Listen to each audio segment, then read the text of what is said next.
Hey, it's another great day. This is Dr. Willie Jolley, author of the book, A Setback is a Setup for a Comeback.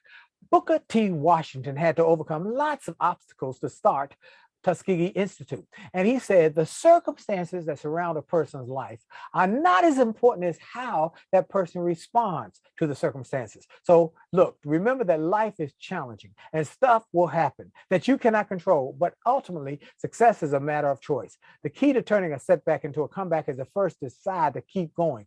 Unfortunately, most people refuse to choose, and in the process, they choose to lose. Either you will decide for your life or life will decide for you. I am here to let you know that God did not send you here to lose, but rather to win and to live life abundantly. So let's get it on. This is Dr. Willie Jolley. Go to winwithwillie.com, winwithwillie.com for resources to help you win more. And sign up for my newsletter if you're not signed up. And then share this video with at least 7 or 8 people you know who need encouragement. This is your day to win. Remember that, because your best is yet to come.